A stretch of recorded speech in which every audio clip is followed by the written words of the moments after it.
সামনে আসছে একটি দিবস, যে দিবসে মুসলিম সমাজের অধিকাংশ পরিবার যুক্ত হয়, এই কালচারকে ফলো করে।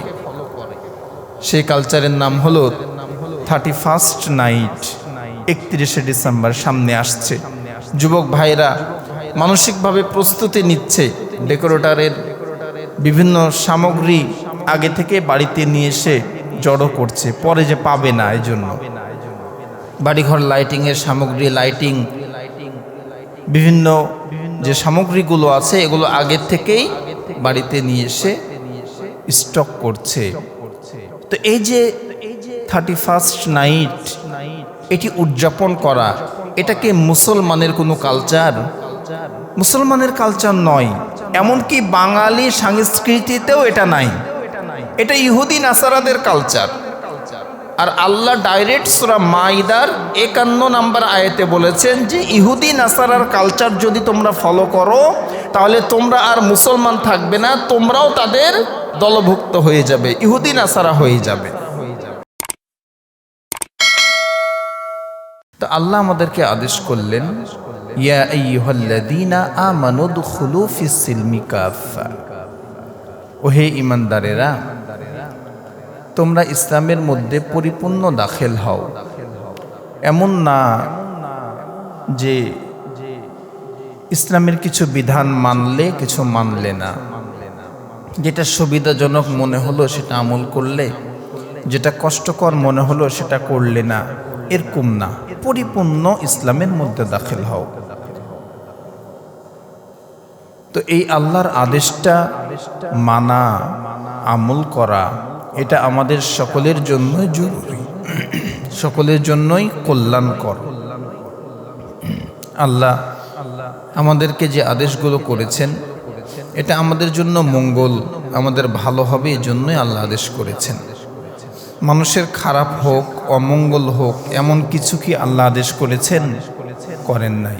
মানুষের মঙ্গলের জন্যই আল্লাহ সকল বিধান দান করেছেন। তো সম্মানিত প্রিয় উপস্থিতি, এই বিষয়টি আমাদের লক্ষ্য করা দরকার যে আল্লাহ রাব্বুল আলামিন আমাদেরকে আদেশ করেছেন, নিশ্চয় এর মধ্যে আমাদের কল্যাণ রয়েছে।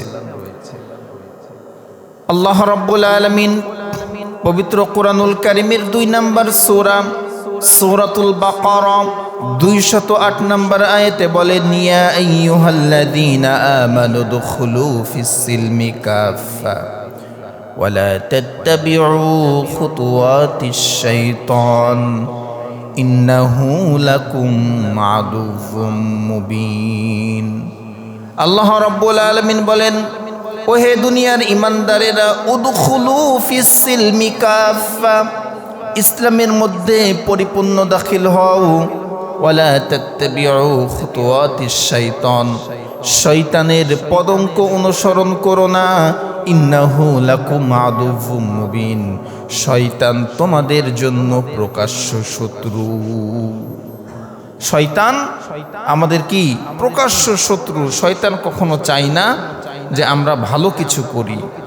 শয়তান চায় না যে তার গোলামেরা, আল্লাহর বান্দারা ইসলামের মধ্যে পরিপূর্ণ প্রবেশ করুক, এটা শয়তান চায় না। এজন্যই আল্লাহ বললেন যে উদখুলু ফিস সিলমি কাফা, পরিপূর্ণভাবে ইসলামের মধ্যে দাখিল হও। ঈমানদারের খাওয়া দাওয়া থেকে শুরু করে ব্যবসা বাণিজ্য, সংস্কৃতি, সবকিছুই পরিপূর্ণ ইসলামের মধ্যে দাখিল হতে হবে, ইসলাম অনুযায়ী করতে হবে। কিন্তু দুঃখজনক হলেও সত্য, আমরা যারা মুসলমান আছি, ঈমানদার আছি, আমাদের জীবনের সহজ বিষয়গুলো আমরা পালন করি, কঠিনগুলো এড়িয়ে যাই। বিশেষ করে সংস্কৃতির বিষয়টা যখন আসে তখন মুসলমানেরা মুসলিম সংস্কৃতি বাদ দিয়ে বেধর্মীদের কালচার, তাদের সংস্কৃতি ফলো করে, তাদের সংস্কৃতিকে নিজের সংস্কৃতি মনে করে। কিন্তু আল্লাহ রাব্বুল আলামিন বলছেন যে কোনো মানুষ যদি বেধর্মীদের সংস্কৃতি ফলো করে, তাদের পোশাক পরিধান, তাদের লাইফস্টাইল যদি কোনো ঈমানদার ফলো করে, তাহলে সে আর মুসলমান থাকে না, সে ওই বেধর্মীদের মতো বেধর্মী হয়ে যায়, বলুন নাউজুবিল্লাহ। কোনো মুসলমান কোনো বেধর্মীর কালচার ফলো করতে পারবে না, যদি করে তাহলে সে আর মুসলিম থাকবে না।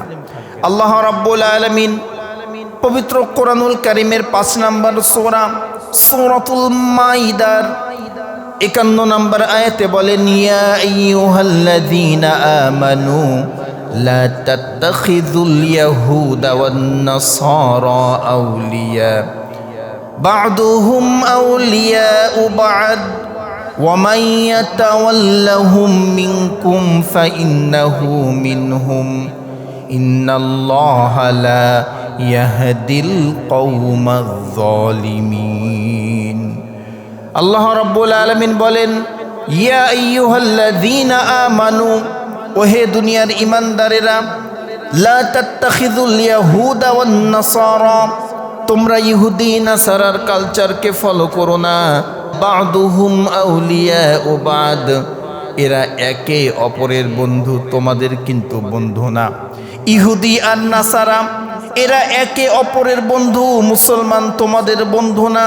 ওয়া মান ইয়াতাওয়াল্লাহুম মিনকুম ফাইন্নাহু মিনহুম, তোমরা যদি তাদের সাদৃশ্য ফলো করো, তাদের সংস্কৃতি ফলো করো, তাদের কালচার ফলো করো, তাদের লাইফ স্টাইল যদি ফলো করো, তোমরাও তাদের মতো হয়ে যাবে, তাদের দলের অন্তর্ভুক্ত হয়ে যাবে। ওয়া মান ইয়াতাওয়াল্লাহুম মিনকুম ফাইন্নাহু মিনহুম ইন্নাল্লাহা লা ইয়াহদিল কওমায যালিমিন।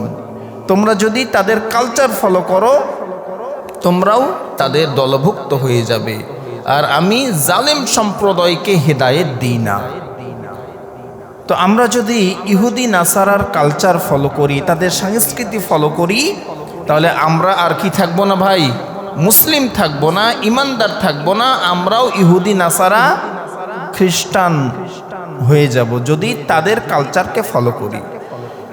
এখন চিন্তা করে দেখেন যে আপনার জীবনে, আপনার লাইফ স্টাইলে, আপনার পরিবারে, আপনার ব্যবসা বাণিজ্যে, আপনার পোশাক পরিধানে ইহুদি নাসারার কালচার আছে কি না? যদি থাকে তাহলে বের হয়ে আসতে হবে, বের হয়ে আসতে হবে, তওবা করতে হবে। সামনে আসছে একটি দিবস, যে দিবসে মুসলিম সমাজের অধিকাংশ পরিবার যুক্ত হয়, এই কালচারকে ফলো করে। সেই কালচারের নাম হলো 31st নাইট, 31শে ডিসেম্বর সামনে আসছে। যুবক ভাইরা মানসিকভাবে প্রস্তুতি নিচ্ছে, ডেকোরেটরের বিভিন্ন সামগ্রী আগে থেকে বাড়িতে নিয়ে এসে জড়ো করছে, পরে যে পাবে না, এই জন্য বাড়িঘর লাইটিংয়ের সামগ্রী, লাইটিং বিভিন্ন যে সামগ্রীগুলো আছে এগুলো আগের থেকেই বাড়িতে নিয়ে এসে স্টক করছে। তো এই যে 31st নাইট, এটি উদযাপন করা, এটা কি মুসলমানের কোনো কালচার? মুসলমানের কালচার নয়, এমনকি বাঙালি সংস্কৃতিতেও এটা নাই, এটা ইহুদি নাসারাদের কালচার। আর আল্লাহ ডাইরেক্ট সূরা মাইদার 51 নম্বর আয়াতে বলেছেন যে ইহুদি নাসারার কালচার যদি তোমরা ফলো করো, তাহলে তোমরা আর মুসলমান থাকবে না, তোমরাও তাদের দলভুক্ত হয়ে যাবে, ইহুদি নাসারা হয়ে যাবে। এজন্য ভাই, এই কাজ থেকে আমাদেরকে ফেরত থাকতে হবে, বেঁচে থাকতে হবে। অধিকাংশ পরিবার এই কাজের সঙ্গে জড়িত, অধিকাংশ পরিবার এই কাজের সঙ্গে জড়িত। আচ্ছা বলেন তো, আল্লাহ যেহেতু নিষেধ করেছেন, এটা করা কি আমাদের জন্য হালাল না হারাম? হারাম। 10টি কারণে এই 31st নাইট এটা উদযাপন করা আমাদের জন্য হারাম। এই 10টি পয়েন্টের মধ্যে একটি পয়েন্টও আমাদের জন্য কল্যাণকর নয়, উপকারী নয়। 10টি আমাদের খারাপ, আমাদের জন্য অকল্যাণ, অমঙ্গল ডেকে আনবে। এর মধ্যে 1 নাম্বার, এই কালচারটা কোনো মুসলমানের কালচার না, এটি একটি বেজাতিদের কালচার, বেধর্মীদের কালচার। আর এই বেধর্মীদের কালচার যদি আমরা ফলো করি, তাহলে আমরা কি হয়ে যাব? তাদের মতোই ইহুদি নাসারা হয়ে যাব। তাহলে 1 নাম্বার, আমরা কি করব না? বেজাতিদের কালচার এই 31st নাইট এটা আমরা উদযাপন করব না ইনশাআল্লাহ। 2 নাম্বার, এই 31st নাইটকে কেন্দ্র করে আমাদের যাদের নারীরা আছে, মা বোনেরা আছে, তারা দেখবেন এই দিবসকে কেন্দ্র করে কিছু পোশাক পরিধান করে, যে পোশাকগুলো মুসলমান নারীরা পরিধান করা জায়েজ নয়। এমন কিছু পোশাক পরিধান করে যে পোশাকগুলো পরিধান করলে জিনার গুনাহ হয়। এমন কিছু পোশাক পরিধান করে যে পোশাকগুলো পরিধান করা না করা সমান। কথা ঠিক কিনা? এই সকল কালচারকে পালন করতে যে, এ সকল অনুষ্ঠানকে পালন করতে যে আমাদের মা বোন, আমার কারো মা, কারো বোন, কারো খালা, কারো ফুফু, আমাদের মেয়েরা এমন কিছু পোশাক পরিধান করে যে পোশাক সম্পর্কে নবীজি বলছেন যে পোশাক পরেও তারা উলঙ্গ থাকে। মুসলিম শরীফের 2128 নম্বর হাদিস, নবী করিম সাল্লাল্লাহু আলাইহি ওয়াসাল্লাম বলেন, 2 শ্রেণীর মানুষ জাহান্নামে যাবে, আমি তাদেরকে দেখি নাই, কিন্তু কিয়ামতের আগে তারা এই দুনিয়ার বুকে প্রভাব বিস্তার করবে। এর মধ্যে 1 নাম্বার, ওই সকল নারী, ওই সকল মানুষ যারা গরুর নিজের মতো চাবুক নিয়ে থাকবে, ওই চাবুক দ্বারা মানুষের পরে নির্যাতন করবে, জুলুম করবে, মানুষকে কষ্ট দিবে, মানুষের পরে বিভিন্ন রকম বালা মুসিবতের কারণ হবে, মানুষকে জ্বালা যন্ত্রণা দিবে। গরুর নিজের মতো চাবুক নিয়ে, লাঠি নিয়ে মানুষকে জুলুম করবে। আচ্ছা, এরকম কি আমরা দেখেছি যে এরকম সমাজে কিছু মানুষ যারা মানুষের উপরে জুলুম করে, লাঠি সোটা নিয়ে বা আরো অস্ত্র নিয়ে কি করে, মানুষের উপরে জুলুম করে? এটা কি দেখেছি না দেখি নাই? দেখেছি। তার মানে নবীজি বলেছেন যে আমি দেখি নাই, কিন্তু এরা সমাজে আসবে। তার মানে 1 নাম্বার চালু হয়ে গেছে। 2 নাম্বারে নবীজি বলছেন, ওই সকল নারী, যে সকল নারী পোশাক পরার পরেও উলঙ্গ থাকবে, এমন কিছু পোশাক পরিধান করবে যে পোশাক পরার পরে সে তার সতরকে ঢাকতে পারবে না, তার ইজ্জত আবরুকে ঢাকতে পারবে না, ওই সকল নারী জাহান্নামে যাবে। এই হাদিসের মধ্যে নবীজি আরো কয়েকটি গুণের কথা বলেছেন। মেয়েরা আলগা চুল ব্যবহার করবে, এক্সট্রা চুল ব্যবহার করবে, শরীরে উল্কা লাগাবে, ট্যাটু লাগাবে, তাদের দাঁতগুলোকে ফাঁকা করবে। নবীজি বলছেন ওই সকল নারীর পরে লানত, যে সকল নারী আলগা চুল ব্যবহার করে এবং যে ওটা লাগিয়ে দেয়। নবীজি বলছেন এই সকল নারী এবং জুলুমকারীরা জান্নাতে তো যাবেই না, জান্নাতের ঘ্রাণও পাবে না। কিন্তু নবীজি বলেছেন এমন কিছু ইমানদার থাকবে যারা 500 বছরের রাস্তার দূরত্ব থেকে জান্নাতের ঘ্রাণ পাবে। সুবহানাল্লাহ। 500 বছরের রাস্তার দূরত্ব থেকেই জান্নাতের ঘ্রাণ পাবে কিছু ইমানদার। আর এই 2 শ্রেণীর মানুষ জান্নাতের ঘ্রাণই পাবে না। এবং নবীজির লানত, আল্লাহর লানত এই সকল মানুষের উপরে যারা মানুষকে জুলুম করবে আর যে সকল নারী পোশাক পরেও উলঙ্গ থাকবে। এই 31st নাইটকে কেন্দ্র করে আমাদের মা বোনেরা এমন কিছু পোশাক পরে যে পোশাকগুলো কি হয়, পোশাক পরার পরেও তারা উলঙ্গ থাকে, এই কারণে এটা নাজায়েজ। 3 নাম্বার, এই 2 নাম্বারের মধ্যে 3 নাম্বার আলোচনা হয়ে গেছে যে ট্যাটু অঙ্কন করা, শরীরের যে আকৃতি আছে এটা পরিবর্তন করা। এর মধ্যে আরেকটা আছে, আমাদের সমাজে কিছু মানুষ আছে, বিশেষ করে মেয়েরা আছে, দেখবেন মেয়ে হয়ে ছেলেদের সাদৃশ্য গ্রহণ করে, ছেলেদের পোশাক পরে। এটাও কিন্তু কবিরা গুনাহ, এটাও কবিরা গুনাহ। পোশাকের কারণে বোঝা মুশকিল যে এ ছেলে না মেয়ে, এটা কিন্তু কবিরা গুনাহ। এজন্য আমরা অনেকেই দেখা যায় যে আমাদের ছোট বাচ্চাদেরকেও আদর করে মেয়ে বাচ্চাকে ছেলেদের পোশাক পরাই, দেখতে একটু ভালো লাগে, ছেলে ছেলে লাগে। এটা আমরা করব না। এটা তার মধ্যে ছোটবেলা থেকেই যদি আপনি ঢুকিয়ে দেন, বড় হয়ে কিন্তু সে আর এটাকে চেঞ্জ করবে না। এজন্য আমরা অবশ্যই এই কাজ করব না। তাহলে 3 নাম্বার, ট্যাটু অঙ্কন করা, আলাদা চুল ব্যবহার করা এবং নারীদের পোশাক পুরুষের পোশাক নারী পরিধান করে এই সকল দিবসকে কেন্দ্র করে, এজন্য এটা হারাম। 4 নাম্বার, আতশবাজি করা। এই 31st নাইটকে কেন্দ্র করে আতশবাজি দেখবেন, রাতে 12টা যখন বেজে গেল আতশবাজির আওয়াজে মানুষ কষ্ট পায়, বিশেষ করে যারা মুরব্বী হার্টের রোগী তারা ওই আওয়াজটা সহ্য করতে পারে না। তো কোনো ইমানদার এমন কোনো কাজ করতে পারে না যে কাজটা মানুষের জন্য কষ্টদায়ক হয়, এরকম কোনো কাজ করতে পারে না। কিছু যুবক ভাই আছে দেখবেন নতুন মোটরসাইকেল কিনেছে, মোটরসাইকেলের যে আওয়াজটা কোম্পানি তৈরি করে দিয়েছে এটা খুবই সুন্দর, ওটা তার ভালো লাগে না। এক্সট্রা সাইলেন্সার লাগিয়ে আওয়াজটা এত বিকট করে যে পাশ দিয়ে গেলে মনে হয় যে আত্মা কলিজা কেঁপে ওঠে। এটা কবিরা গুনাহ, এটা মারাত্মক গুনাহ। আপনার মোটরসাইকেলের আওয়াজের কারণে একটা মানুষের ক্ষতি হচ্ছে, সামাজিকতা নষ্ট হচ্ছে, পরিবেশ দূষিত হচ্ছে। এই কাজগুলো আমরা করব না। যুবক ভাই যারা আছি ভাই, এ কাজ করব না। নম্রতা, ভদ্রতা, নমনীয়তা এটি একটি বড় ইবাদত। আপনি এমনভাবে মোটরসাইকেল চালিয়ে গেলেন যে সবাই আপনার দিকে তাকালো ঠিক আছে, কিন্তু দৃষ্টিটা কি ভালো না খারাপ এটা চিন্তা করেন। ভালো দৃষ্টিতে কেউ তাকাবে না, শুধু আপনাকে গালি দিবে না, আপনার বাপ দাদা 14 গোষ্ঠীকে গালি দিবে। এজন্য ভাই এই কাজগুলো করব না।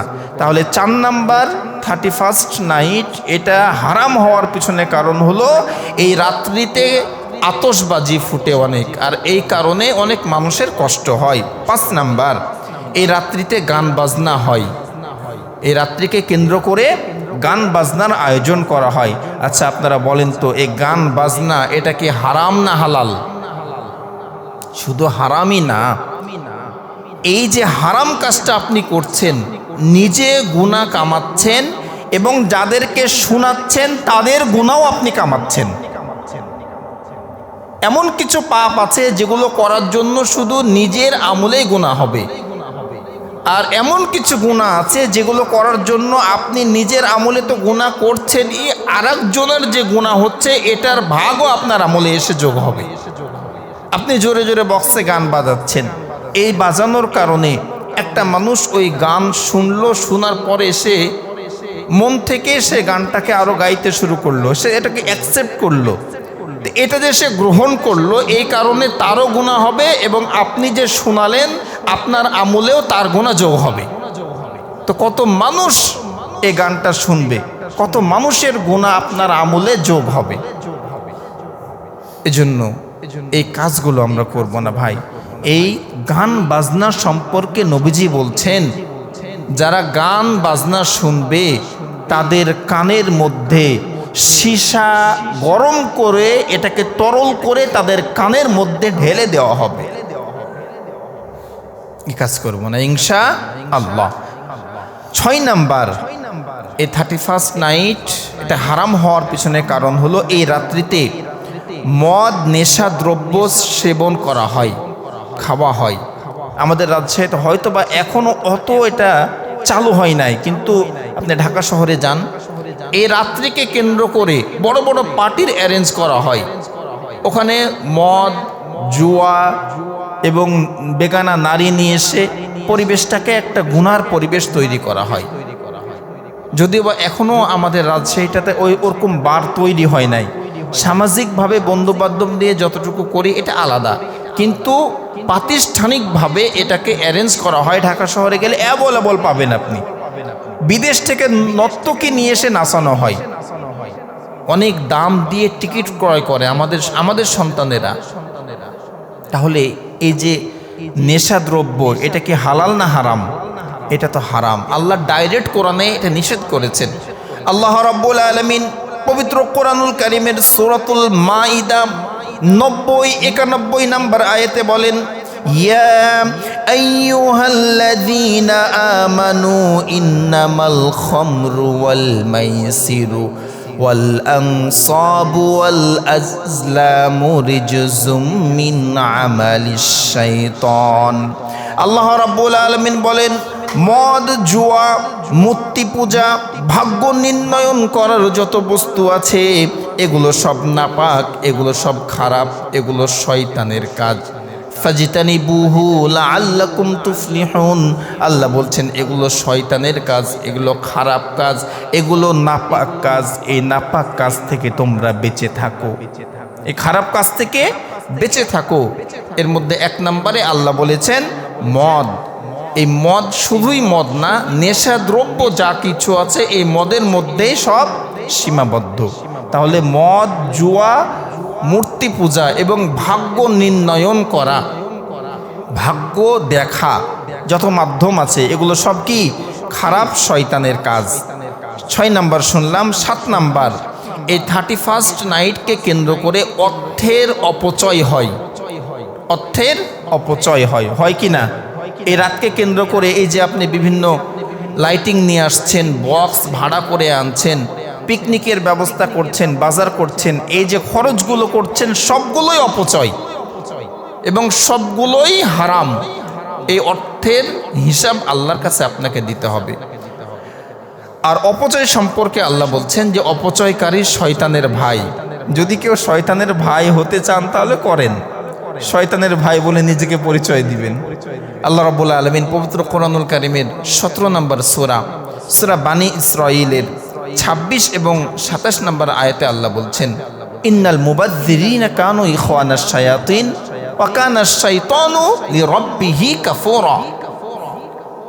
শয়তান অপচয়কারী শয়তানের ভাই, আর শয়তান তার প্রভুর কাছে বড়ই অকৃতজ্ঞ, সে বড়ই অকৃতজ্ঞ। এজন্য এই অপচয় এই কারণে হয়ে থাকে, এজন্য আমরা এই কাজ করব না। 7 নাম্বার। 8 নাম্বার, সময়ের অপচয় হয়।